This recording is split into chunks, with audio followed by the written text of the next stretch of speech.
Hi viewers, இது Swiss Tamil TV. மறக்காம எங்களுடைய சேனலை சப்ஸ்கிரைப் பண்ணி பெல் ஐக்கானையும் தட்டி விட்டு நண்பர்களுக்கும் ஷேர் பண்ணிக்கொள்ளுங்க. இன்றைய நாள்ல நாங்க பார்க்க போறது போவோமா ஊர்கோலம் எபிசோட். ஒருத்தர் சுவிட்சர்லாந்துக்கு போறாரு. அவர் அங்க என்ன அழகான விடயங்களை, என்ன அனுபவத்தை எல்லாம் பெறாரு என்பது சம்பந்தமாக நாங்கள் தொடர்ச்சியாக உங்களுக்கு வழங்க காத்திருக்கிறோம். அப்படியான ஒரு பதிவு தான் இன்றைய நாளையும் வந்து சேரப்போகுது. சுவிட்சர்லாந்து அப்படின்னு சொல்ற அழகிய சொர்க்கத்துல லவுசான் என்ற நகர் இருக்கு.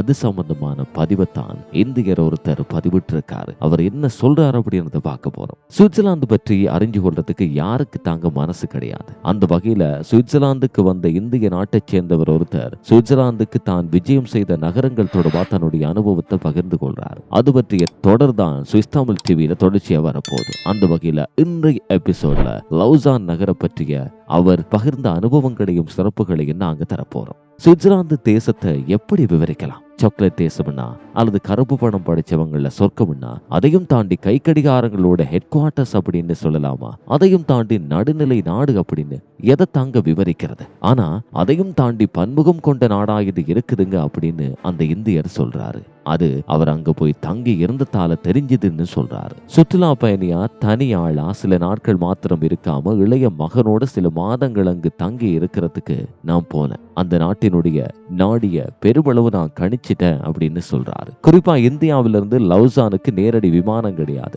அதனால ஜெனீவா வழியா போகணும், இல்லைன்னா மாற்று பாதையில பாரிஸ் போயிட்டு தான் போகணும்னு சொன்னாங்க. நாங்க பாரிஸ் தேர்ந்தெடுத்தோம். அங்கிருந்து தான் சுவிட்சர்லாந்து போற ரயில்ல ஏறினோம். சுமார் 5 மணி நேர பயணமா இருந்துச்சு. இருக்கையெல்லாம் ரொம்ப கம்ஃபர்டபுளா இருந்துச்சு. ஆனாலும் அந்த ரயில் டபுள் டெக்கரா இருந்ததால எங்களுக்கு அப்ப கம்பார்ட்மெண்ட்ல தான் எங்களுக்கு சீட் கிடைச்சது. அதனால அங்க போய் இருந்துட்டோம். 3 மாதங்கள் தங்குறதுக்கு 5 ரொம்பவே ஹெவியான பெட்டிகளோட நாங்க ஏறிட்டோம். அதனால மேல தூக்கிட்டு போக முடியாது இல்லையா? கீழே இருக்கிற பெட்டிகள் வைக்கிறதுக்கான பகுதியில நாங்க வச்சிட்டோம். மிக முக்கியமா அந்த ரயில் அதிவேகமா இருந்ததால சில நிலையங்கள்ல மாத்திரம்தான் நிப்பாட்டினாங்க. மிக முக்கியமா எங்களுக்குன்னு ஒதுக்கப்பட்ட சீட்ஸ்ல இருந்தாலும் பெட்டிகள் பாதுகாப்பாக இருக்குதா இல்லையா என்ற ஒரு கவலையோடையே நாங்க எங்களுடைய பயணத்தை தொடர்ந்தோம்னு சொல்றாரு. என்னோட மகனை நான் ரயில் நிக்கிற நேரமெல்லாம் கீழே அனுப்பிடுவேன். அப்படி 2 முறை அவரை நான் இறக்கினேன். பெட்டி எல்லாம் சரியா இருக்குன்னு சொன்னாரு. 3ஆவது தடவை அனுப்பும் போது அப்படி எல்லாம் போக தேவையில்லப்பா. ஏன் அப்படின்னு கேட்டா, சுவிட்சர்லாந்து வந்தாச்சுப்பா, இனிமே கவலையே கிடையாது அப்படின்னு அவர் சொன்னாரு. அதாவது லவுசானுக்கு நாங்க வந்துட்டோம் அப்படின்னு அவர் மறைமுகமா சொன்னார் போல.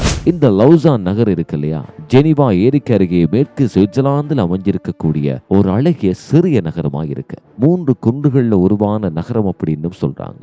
சுமார் 1.5 லட்சம் பேர் தான் இந்த நகரத்துல வசிக்கிறாங்கன்னு சொல்றாங்க. இதுல பிரெஞ்சு மொழி பேசக்கூடியவங்க தான் அதிகமா வசிக்கிறாங்க. இதையும் தாண்டி சர்வதேச ஒலிம்பிக் குழுவினுடைய ஹெட் குவார்டர்ஸ் அங்குதான் இருக்கிறதால இந்த லவுசான் நகரத்தை ஒலிம்பிக் தலைநகரம் அப்படின்னு சிறப்பு பெயரோட எல்லாருமே சொல்றாங்க. சுவிட்சர்லாந்துல மெட்ரோ ரயில் பாதை இருக்கிற ஒரே நகரமும் இதாத்தான் இருக்கு. இங்க பாதசாரிகளுக்கு எப்பவுமே முன்னுரிமை தாங்க.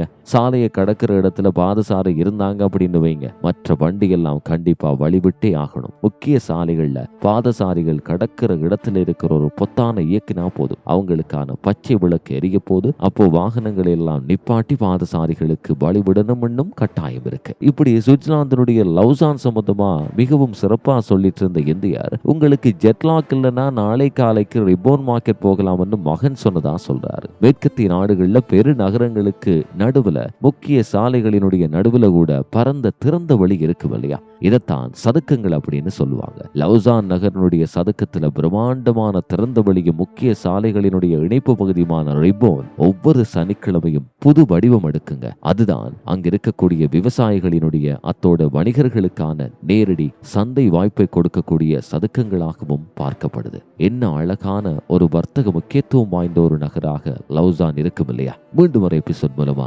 தொடர்போம்.